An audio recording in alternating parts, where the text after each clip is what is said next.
안녕, 민규쌤입니다. 자, 고려시대에 들어가게 됐고요. 11차 시입니다. 자, 후삼국을 통일하고 통치체제를 정비하다라고 나와 있는데, 요 주제명, 그리고 주요 내용을 살피기 전에 이전차 시 진단평가부터 보도록 하겠습니다. 백제는 유학 지식에 밝은 오경 박사를 두어서 교육을 담당하게 했다. 자, 그래서 이 유학교육이라고 하는 거 굉장히 중요하게 여겼다. 삼국시대에. 그래서 고구려는 교육기관으로서 태학이라고 하는 것을 설치했다라고 얘기했죠. 바로 소수리망 때였습니다. 소수리망. 신라에서는 임신서기석을 통해 여기 교육을 했구나라는 것 알 수 있다. 자, 통일 이후 통일신라에서는 신문왕 때 국학을 설치했다. 발해는 유학교육기관으로서 주자감을 설치했다. 기억이 나야 해. 다음 2번 신라 원성왕 때 유교경전의 이해 수준을 평가하여 관리를 선발하고자 했던 제도. 그러니까 나중에 귀족들의 반발로 전면적으로 시행되거나 그러지 못해 선발하고자 했던 제도. 이해 수준을 상, 중, 하 세 등급으로 나눴어. 독서, 삼품과. 세 개의 등급이라서 삼품과야.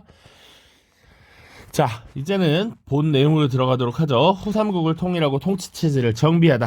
당시 상황, 신라 말이죠. 신라 말. 쌤이 수업 때 신라 하대라고 하는 표현도 썼었는데, 신라 말은 이제 무열왕계의 직계자손의 대가 끊기고 이제 본격적인 진골 귀족들 간의 왕위 쟁탈전이 벌어지고 있었다. 그래서 약 150여 년간의 기간 동안 20명의 왕이 등장했을 정도였다. 왕 한 명이 평균적으로 7, 8년밖에 못 해먹었다는 얘기야. 실제로 9개월 만에 죽어버린 왕도 있었다. 그러다 보니 이 과정에서 왕의 권한은 약해져. 그리고 귀족들이, 진골 귀족들이 모든 권력을 장악하게 되면서 육두품의 세력은 약화됩니다. 그리고 중앙에서 이렇게 치열하게 지들끼리 먹고 살기 위해 싸우다 보니까 지방에 대한 통제력도 약화됐다라고 지난번에 분명 설명을 했고요. 이 과정에서 등장했던 새로운 세력이 바로 호족 세력이었다. 이 호족 세력은 선종불교와 풍수지리설이라고 하는 것을 사상적 배경으로 성장했다. 이렇게도 얘기를 했었습니다. 자, 이런 호족 세력들은요, 스스로를 성주 장군이라고 부르면서 각 지역에서 스스로 행정, 군사, 사법의 역할을 담당했는데, 이들은 점차 하나의 국가처럼 성장하게 되고 더 강한 세력이 약한 세력을 공격하고 품으면서 국가를 형성하게 된다. 그 국가가 기존의 신라를 포함한 3개의 나라였습니다. 그래서 신라, 그리고 후 고구려, 그리고 후 백제까지 3개의 나라였다. 자, 이것을 통일하게 된 나라는 바로 후 고구려를 이어서 나타난 고려라고 하는 나라였다. 그래서 고려라는 나라가 다시 통일했고, 이 통일된 국가를 통치하기 위해서, 그리고 호족 세력들로부터 안정적인 왕권을 만들어내기 위해서 시스템을 만들게 되는 것이지, 통치 체제를 정비했다라는 겁니다. 됐죠? 자, 여기까지 보고 이제 본 내용 들어가도록 하겠습니다. 첫 번째, 후삼국의 분열과 고려의 통일이야. 괄호 1, 후삼국의 분열. 분명히 설명했던 신라말 사회의 혼란. 그 과정에서 지방의 호족 세력들이 성장했고요. 농민봉기가 빈번했다. TMI인데 농민봉기로 대표적이었던 것 원종과 애노애난이라고 하는 것이 있었고요. 또 붉은 바지를 입고 다니는 세력이라고 해서 적고적애난이라고도 하는 것이 있었다. 자, 그 과정에서 이제 후삼국이 성립하게 되는데, 현원이 세운 후백제, 궁예가 세운 후고구려, 그리고 궁예의 부하였던 왕건의 활약 이런 내용들이 나와 있습니다. 자, 견훤은요 원래는 하급 무사 출신이었다라고 보면 돼. 그래서 신라의 한 지역을 방어하는데 역할을 수행하는 하급 장수였는데 이 견훤이 세력을 규합해서 전라도 지역을 장악했다. 지도로 보자면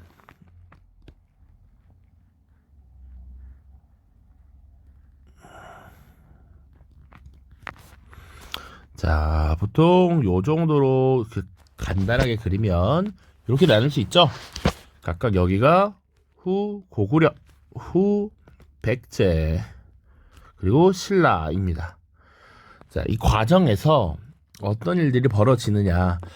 백제가 건국된 게 지금 900년, 고구려가 901년이라고 되어 있습니다. 후백제, 후고구려. 이 후고구려 안에서 여긴 궁예 세력권이었는데 이 지금의 개성 지역, 당시 송악이라고 하는 지역의 하나의 호족 세력이 바로 왕건이었습니다. 이 왕건과 왕건의 아버지가 궁예에게 항복을 하고 이 후고구려의 신하로서 궁예의 부하로서 일단 지내게 됩니다. 그 과정에서 왕건이 자신이 가지고 있던 세력을 규합해서 이 백제 후방 지역이라고 할 수 있는 이 지역을 공격해서 점령하는 데 성공해. 그래서 백제가 되게 곤란하게 만들어 이 지역이 당시에 금성이라고 표현했습니다. 신라의 수도 금성은 또 다른 금성이야. 현재 나주 지역을 점령했다. 그것도 초기의 일입니다. 903년이고 이때부터 이 왕건이라고 하는 인물이 궁예에 신임을 얻고 쭉쭉쭉 승진가도를 벌이게 돼. 나중에는 이 궁예가 자신의 국가의 2인자인 시중의 자리에까지 올리게 됩니다. 시중이라는 직책은 원래 신라 집사부의 장관이었지 국정을 총괄하는 그런 역할을 후고구려에서 지금 왕건이 맡게 됐다. 자, 그런데 이 궁예는요 나중에 조금씩 이상해지기 시작합니다. 궁예는 여러 가지 정치적 실책을 벌이게 되는데요. 나라 이름을 바꿔 국호, 다 외울 필요는 없지만 원래 후고구려에서 갑자기 나라 이름을 마진으로 옮기고요. 다시 나라 이름을 태봉으로 고치기도 합니다. 그리고 수도는 원래 왕건의 세력이 근거지였던 송악 지역에서 철원으로 옮겨. 요거 봐야 되고 당시 호족들의 지지가 있었기 때문에 국가가 성립할 수 있었던 것이거든요. 그래서 이 호족 세력을 탄압하는 모습들이 나타납니다. 왕권 강화를 위해서 그럼 호족들은 당연히 반발할 수밖에 없었을 것이고 그리고 스스로를 미륵불이라고 자처함으로써 뭐 신하들을 의심하고 공격하고 이런 모습들이 계속 자행되었다. 심지어 부인과 아들들을 죽이기도 해요. 불교계의 반발도 지금 만들어 나가고 있었다. 그 과정에서 후고구려의 2인자이자 당시 신하들의 신망을 얻고 있었던 왕건이 호족 세력의 추대를 통해 새롭게 왕으로 추대가 됩니다. 그게 바로 918년의 일입니다. 자, 그래서 새롭게 왕이 된 왕건은 고려라는 국호를 회복했고요. 다시 수도도 송악으로 돌아가. 이 송악은 심지어 자신이 원래 어느 정도 세력을 확보하고 있던 근거지였어. 조금 더 TMI, 송악천도라고 돼 있는데 이 송악은 지금은 개성이라고 불리는 도시죠. 개성. 당시에는 그래서 개경이라고 불렀습니다. 개경. 자, 그리고 우리 TMI 당시 수도 개경이 있었고요. 이따도 나오지만 북진 정책이라는 걸 추진을 합니다. 그래서 고구려의 옛 수도였던 평양을 서경이라고 하는 것으로 지위를 격상시키고 이름을 부르고 이 지역을 중요하게 여기고요. 과거 신라의 옛 수도 경주를 동경이라고 이름을 붙입니다. 물론 이 동경까지 포함해서 삼경이라고 하는데 나중에는 지금의 서울 지역이 훨씬 더 좋은 지역이다라고 해서 이 동경을 빼고 남경을 포함해서 삼경을 부르기도 합니다. 자, 궁예를 몰아내고 등장한 이 새로운 나라 고려는요, 후삼국을 통일하게 되는데 과정이 되게 생략이 많이 되어 있습니다. 어쨌거나 왕건이라고 하는 인물은 이 호족 세력의 도움을 받아서 왕위에 오른 사람이야. 그래서 호족 세력들을 끌어안아야 돼. 그리고 호족 세력들의 도움을 받았지만 또 호족 세력을 적당히 컨트롤도 할 수 있어야 돼. 이 포섭 정책이라고 하는 게 대표적인 것이 뭐가 있느냐? 첫 번째, 혼인 정책이 있습니다. 혼인 정책. 결혼을 통해서 패밀리가 되는 것이지. 나에게 등 돌릴 수 없도록. 그래서 당시에 유력한 호족의 딸들을 부인으로 맞이했는데 무려 29명의 부인이 있었다라고 하죠. 심지어 자식은 34명이나 있었다. 자, 그리고 사성정책이라고 해서 성씨를 하사합니다. 왕족의 성씨는 귀한 것이지 유력한 호족 세력들에게 왕시성을 내려주거나 아니면 고위 귀족의 성씨를 내려주는 모습이 나타난다. 자, 그리고 사실 때로는 견제책도 있는데 호족 세력들을 견제하기 위해서 어떤 것들이 있느냐? 출신 지역의 고위 관리를 해당 자기 출신 지역의 사심관으로 임명합니다. 대표적인 사례가 나중에 국가를 들어바쳐서 항복하는 경순왕이야. 신라의 경순왕이라고 하는 왕이 고려에 항복을 하게 되는데 이 경순왕을 경주 지역의 사심관으로 임명해. 근데 왜 이게 견제책인가요? 라고 할 수 있지만 그 지역에 대한 관리를 맡기고요. 그 지역에 문제가 생기면 책임을 묻습니다. 그러니까 이 국가의 통합을 저해하는 그런 일들이 지역에서 발생하지 않도록 임명하고 책임을 물리는 것이다. 책임을 묻는 것이 강했다. 그리고 기인제도라고 하는 것은 신라의 사심관제도 우리가 다뤘습니다. 그것과 유사하다. 지방의 유력 세력을 수도로 불러들여 올려서 개경에서 일정 기간 근무하도록 하는 거야. 일종의 인질로서 활용할 수 있다. 너네 지역 그 중요한 인물 여기 개경에 와 있다. 조심해. 라고 할 수 있는 것이죠. 자, 그래서 고려 태조는 이 왕건을 왕으로 만들어준 호족들을 포섭하는 데 중점을 두었고요. 그리고 신라와는 화친을 맺습니다. 신라와 우호적인 관계를 형성하기 위해 노력해. 그리고 백제와 후백제와의 경쟁에 주력하게 됩니다. 다 빠져 있어서 여기 요 중간에 요렇게라고 느낌표 펴놓고 여기 느낌표 내용 하나만 넣읍시다. 중간 과정. 자, 그래서 후백제와의 경쟁을 후백제 경쟁 어떤 것들이 있냐면 초기에는 사실 후백제가 고려보다 강력했습니다. 그래서 어떤 일들이 있었냐? 견훤이 927년에 신라를 공격하고요. 신라 경혜왕을 자살하게 하는 일이 벌어집니다. 자, 그리고 침입을 받은 신라는 고려에 도움을 요청하게 되고요. 왕건이 군사를 쭉쭉쭉쭉쭉 끌고 내려와.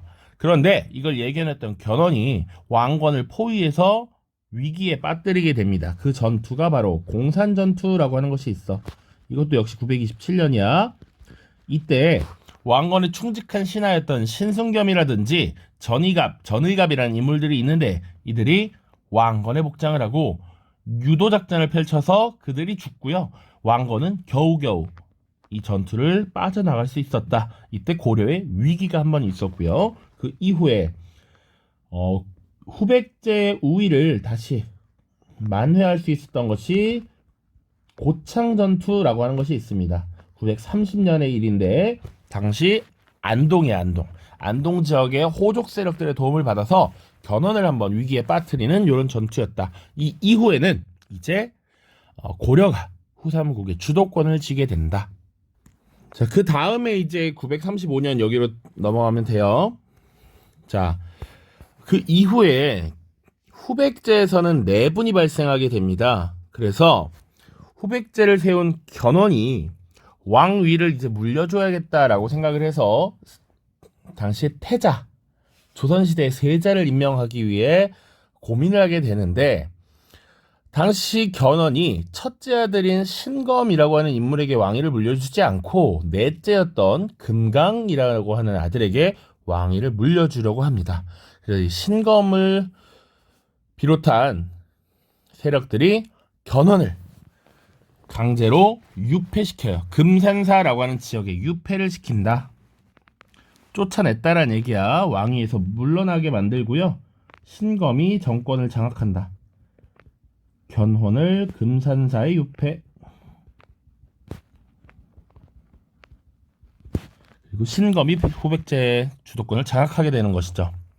자, 그 이후에 이 금산사라고 하는 절에 감금되었던 견훤이 어떻게 고려와 연이 닿아서 고려에 항복을 하게 되고요.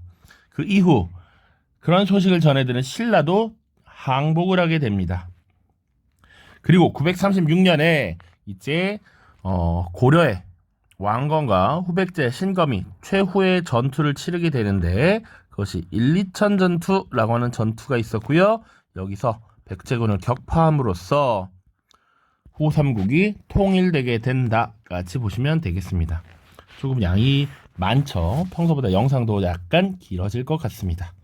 자, 이제 통일을 이루었으니 통일 이후의 정책들을 봐야 하는데요. 이 왕권 강화, 체제 안정을 위한 노력, 여기서 3명의 왕이 등장할 겁니다.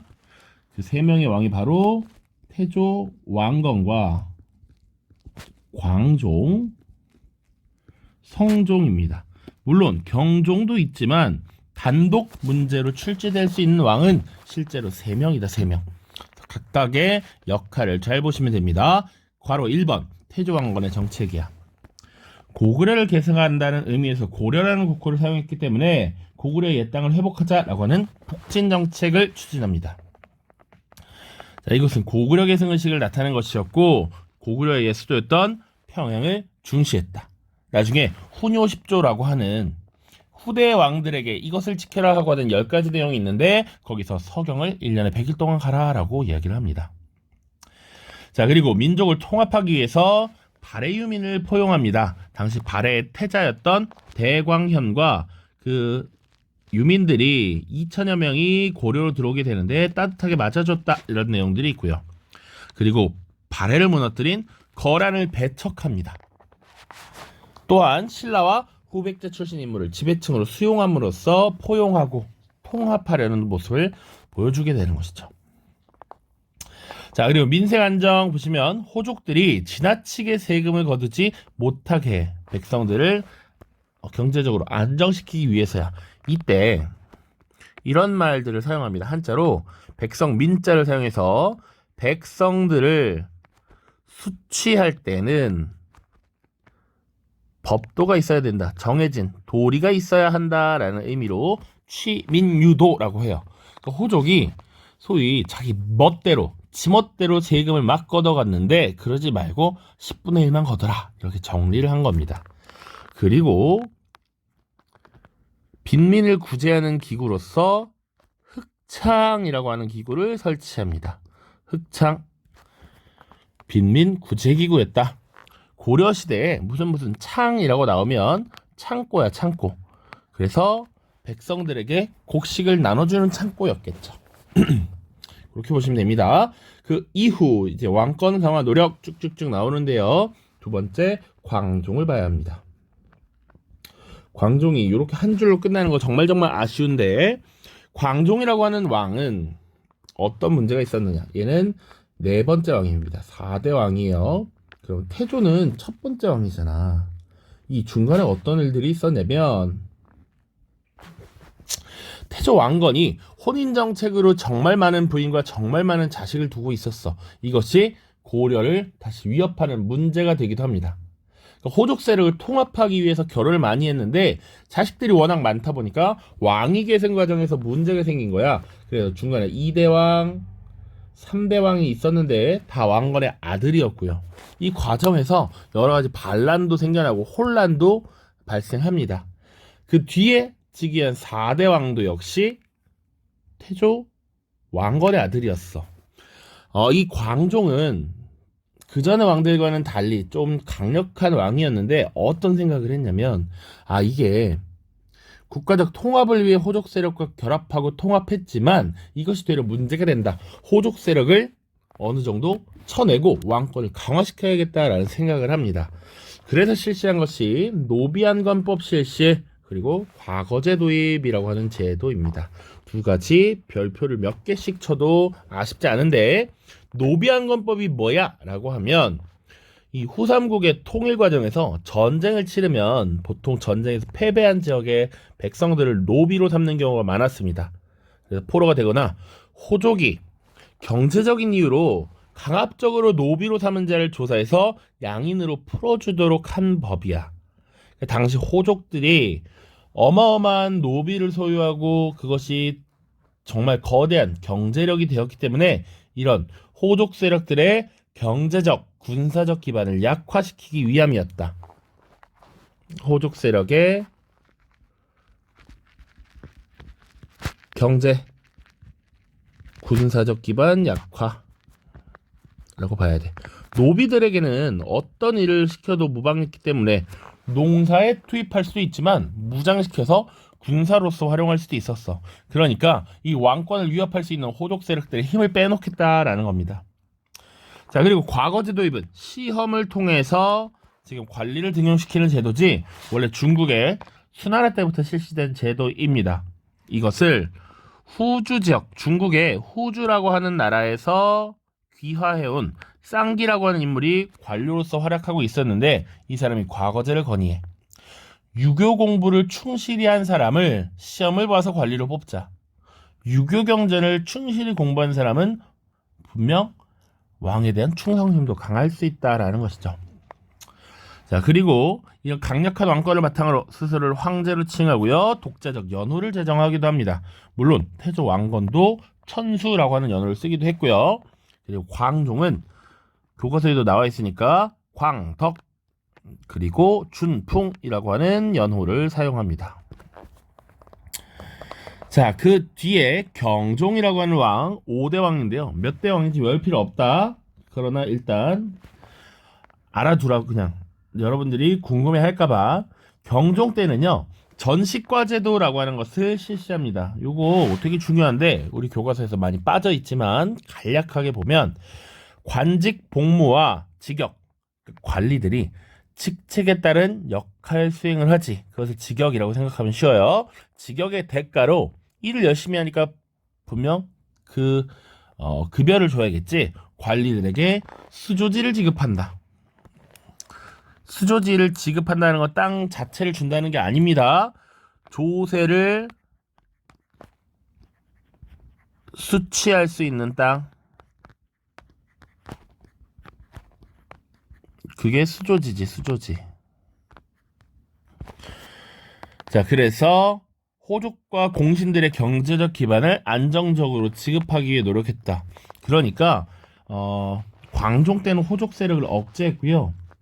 경종 때는 다시 호족 세력들을 어르고 달래는 모습이 나타난 겁니다. 자, 그 다음 6대왕 성종 때가 되면 최승로라고 하는 인물의 시무 28조라고 하는 건의를 받아들입니다. 무려 건의사항이 28개나 된 거야. 이것을 받아들여서 유교적 이념을 바탕으로 정치를 실시했다. 그래서 우리 다음에 요 통치체제 구조 운영 성종 이후에 어떤 시스템이 마련되었는가를 보는데 여기서 조금 더 하나 설명하자면 여기 성자야, 성자. 한자로 성자를 쓰는 사람 중에 이루다 성자라는 한자를 본 적이 있을 수 있어요. 이루다 성자라고 하는 건 여기서는 그런 의미야. 보통 통치체제를 완성했다라는 의미입니다. 그래서 조선시대에도 9대왕 성종 때 통치체제가 완비되는데 그것을 통치체제 완성이라고 봐서 후대 사람들이 성종이라고 하는 묘호를 바친 것이죠. 자, 그래서 이 부분 중요합니다. 태조 왕건, 광종, 경종, 성종 때의 일 어떤 정책들을 펼쳤고 어떻게 왕권을 강화하고 시스템을 마련해 나갔는가 살펴봐야 해. 마지막 3번 통치체제 구조 운영 보겠습니다. 자, 중앙부터 보도록 할게요. 중앙. 자, 이성육부제를 실시했다. 이거 꼭 기억해놔. 이성육부 헷갈리면 안 돼. 당나라의 삼성육부제를 나라의 실정에 맞게 고쳐서 이성과 육부제를 실시했다.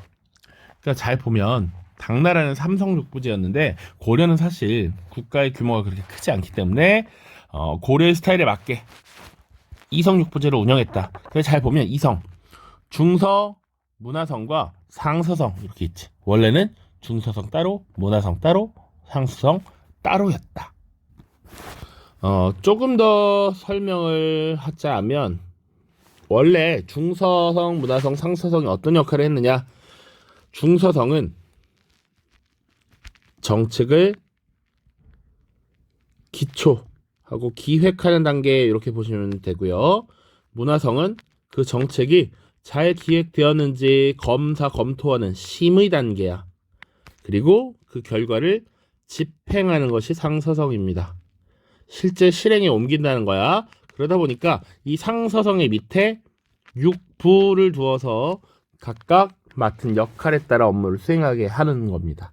그런데 고려는 국가의 크기가 크지 않았고 당나라나 발해처럼 삼성을 운영할 필요가 없다라고 판단해서 이 기능을 함께 겸하는 중서 문화성을 두었다.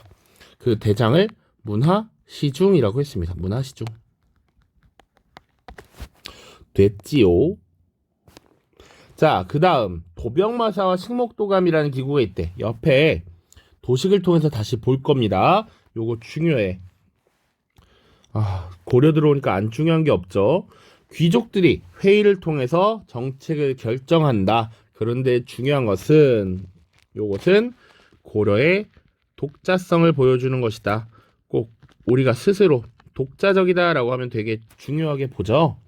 고려의 독자성. 이성육부제는 누구의 영향을 받았다? 당나라의 영향을 받았다. 그치? 그런데 도병마사 식목도감은 고려사회의 독자성을 보여주는 것이다. 이렇게 보면 되겠습니다. 지방행정제도 보시면 성종 때 12목을 설치했다라고 나와 있어. 그러니까 왕의 대리인인 지방관을 파견하는데 이것도 최승로가 건의했던 사항입니다. 그 이후에 점점 지방행정제도가 더욱 정비되어서 전국을 경기와 오도, 양계로 나누어 통치했다. 경기라고 하는 것은 개경의 주변이란 얘기야.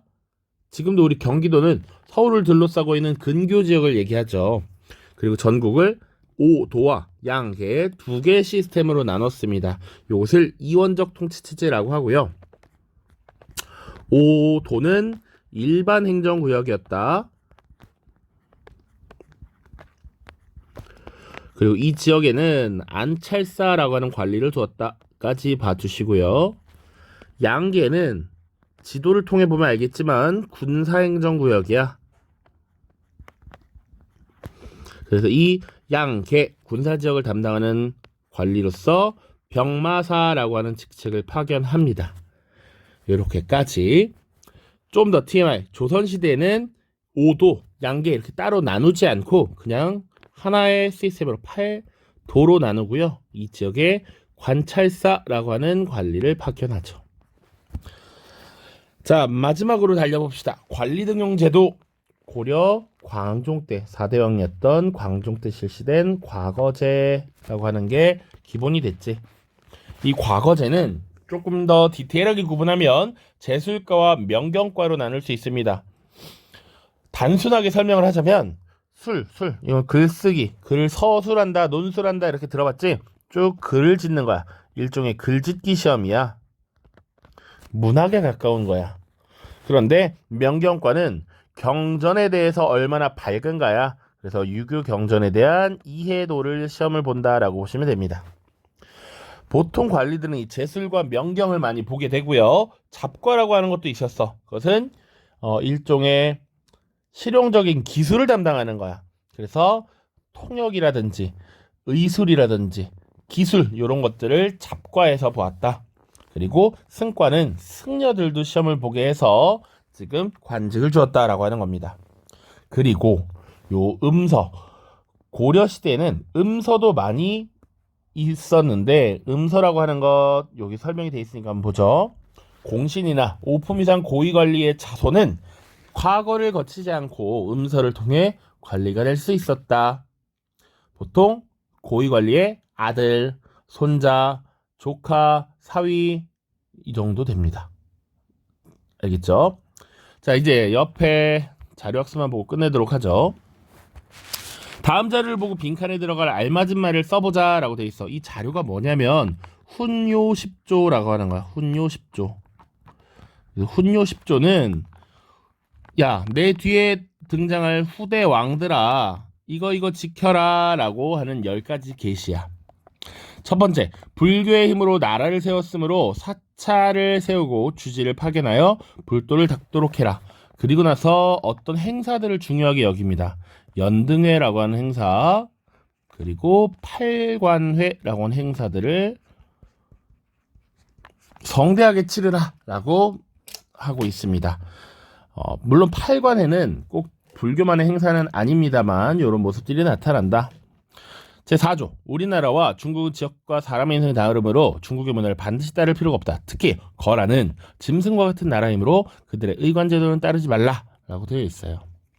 자, 이를 통해서 알 수 있는 것, 태조는 훈요 10조에서 불교를 숭상할 것, 그리고 풍수지리 사상을 중시할 것, 주체적인 문화 수용의 자세를 강조했다. 여기 빠져 있는 것, 서경을 중시했습니다. 서경 중시. 추가. 자, 그리고 거란 배척과 북진 정책을 계속 이어나갈 것을 바랬다. 그래서 또 나오겠지만 거란을 배척한 대표적인 이야기가 하나 있는데 바로 만부교 사건이라고 하는 게 있었습니다. 자, 거란이 요 나라를 세웠고요. 이 고려와 어느 정도 관계를 유지하기 위해서, 만들어 나가기 위해서 사신을 보냅니다. 그리고 그 사신편으로 낙타를 수십여 마리를 같이 선물로 보내요. 그런데 이 태조 왕건이 경로하면서 거란 놈들이 준 거 받지도 않을 거야. 저 낙타들 다 만부교라는 다리에 묶어서 굶겨 죽여라 라고 합니다. 그만큼 거란에 대한 배척감이, 의식이 강했다라는 거예요. 자료학습 2번, 고려의 중앙정치제도 좀 더 자세하게 뜯어보도록 하죠. 일단 기본적인 핵심이라고 하면 왕 밑에 두 개의 성이라고 하는 것이 있죠. 이것을 뭐라 한다? 이성이라고 하고요. 이성. 그리고 이 상서성의 밑에 6개의 부가 있죠. 육부, 이런 것을 이성육부제라고 합니다. 큰 틀은 이성육부제로 가져가는 거야. 그리고 이 이성육부제는 어떤 나라의 영향을 받았다? 바로 당나라의 영향을 받은 것이다. 자, 중서문화성과 상서성의 기능은 아까도 설명을 했으니까 상서성이 정책을 집행하는 기구였고 각각 업무의 전문성을 가지고 이병, 호형, 예공 6개 부를 주었습니다. 그 외에 나머지 그것들을 이제 하나씩 살펴보면 돼요. 근데 조금 더 디테일하게 보자면 이 중서문화성에 근무하는 관리들을 2품 이상의 고위 관료들을 제신이라고 표현하는데 제신과 2품 이상 고위 관료야.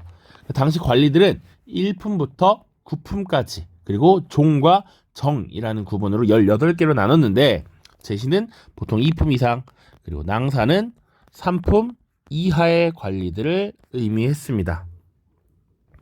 그래서 이 이성육부제 하에 중서문화성에서는 제신과 낭사들로 주로 구성이 되었다. 자, 그리고 이 제신은 보통 정책을 심의하는 역할, 그리고 이 낭사는 특히 언론의 기능을 수행했습니다. 언론 기능 수행.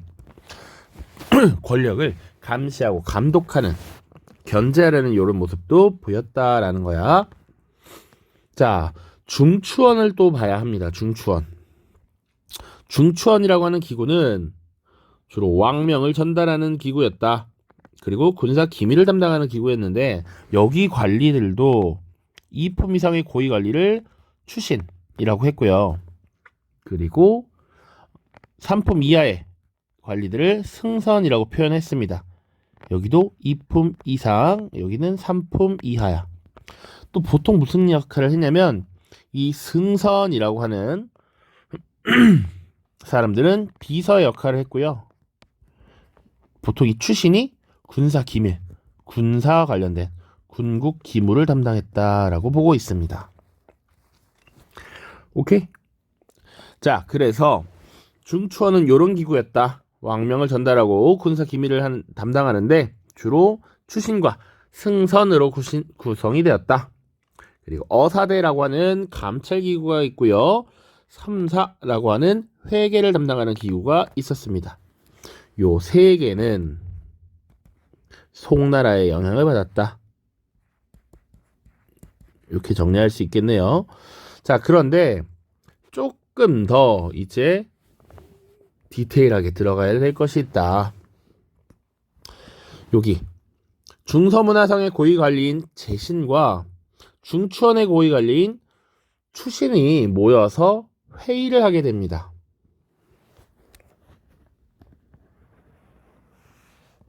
요 둘 고위관료들이 모여서 회의를 하는데 그것을 바로 제신과 추신의 회의라고 하는 제추회의라고 표현하고요. 이들은 다 고위관료들이지 그래서 국가의 중요한 일들을 담당한단 말이야. 중서문화성의 제신도 사실은 정책을 심의하는 것이고 추신은 군사와 관련된 업무를 하는 중요한 역할을 맡아. 이들이 국가의 중요한 일을 결정했는데 이 제추회의의 종류가 바로 도병마사와 식목도감이었다. 특히 도병마사는 군사 기밀, 군사 업무를 담당했다라고 보시면 되고 식목도감은 주로 법률, 제도 이런 것들을 만드는 역할을 했다라고 보시면 됩니다. 그러니까 제신들과 추신들이 이 도병마사와 식목도감에 모여서 국가의 중요한 역할을 맡았고 정책을 결정했다라는 것이지. 그런데 이 두 개는 뭐다? 이 두 개의 기구는 고려의 독자성을 보여주는 기구였다라는 거. 요거 기억해야 된다. 알겠죠? 요것만 잘 기억해도 훨씬 아주 훌륭합니다. 그 다음 조금 더 봐야 될 것은 언론 기능이에요. 언론 기능. 자, 녹색으로 하겠습니다. 여기 중서문화성의 살짝 색깔을 바꿔서 중서문화성의 낭사들과 또 여기 어사대 관원들이 모여서 유사한 기능을 수행합니다. 바로 이 낭사와 어사대 관원들을 일컬어서 대간이라고 표현을 하는데요. 이들은 무슨 역할을 수행했느냐? 언론의 기능을 수행했다. 언론 기능. 여기서 언론 기능이라고 하는 것은 서경, 간쟁, 봉박이라고 하는 세 가지 권한을 행사할 수 있다라는 거야. 각각의 뭐냐면 서경은 왕이 하급 관리를 임명할 때 동의를 하는 권한. 그리고 간쟁은 전하, 폐하 그러시면 아니되옵니다 라고 하면서 언쟁을 벌이는 거야. 왕이 잘못하면 그것에 대해서 비판할 수 있다라는 거야. 봉박은 왕이 내린 명령을 다시 봉투에 넣어서 안 됩니다 라고 돌려보내는 역할입니다. 왕의 권한이 잘못된 권한 행사를 하면 그것을 막을 수 있도록 견제하는 언론의 기능을 수행했다라는 것 보시면 됩니다. 요거 지금 송나라의 영향 요게 위치가 애매해져서 옮기도록 하겠습니다. 자, 송나라의 영향을 받은 여러 제도 이렇게 보시면 될 것 같아요. 왜 이걸 옮겼느냐? 이 대간의 역할을 조선시대에도 수행을 했습니다. 조선시대에 세 개의 기구가 있거든. 그래서 삼사라고 표현해. 그래서 또 이 고려시대 삼사와 구분을 해야 합니다. 고려시대 삼사는 세 개의 기구가 아니라 그냥 이름이 삼사인 거야. 그래서 회계를 담당했고요. 조선시대 삼사는 이 언론의 기능을 하는 세 개의 기구였습니다. 그래서 달라요. 헷갈리면 아니 된다. 이렇게 정리를 할 수 있겠습니다. 되게 복잡하죠. 공부를 꼼꼼히 해야 합니다. 당나라의 영향, 송나라의 영향, 일부 독자적. 오케이? 자, 고려는 당의 삼성육부제와 송해제도를 수용하면서도 나라의 실정에 맞게 고친 이성 육부제로 운영하였다라는 것 기억하시면 되겠습니다. 요 부분 잘 기억하셔야 됩니다. 자, 모두 고생 많았고요. 다음 12차 시에서 만나겠습니다. 안녕.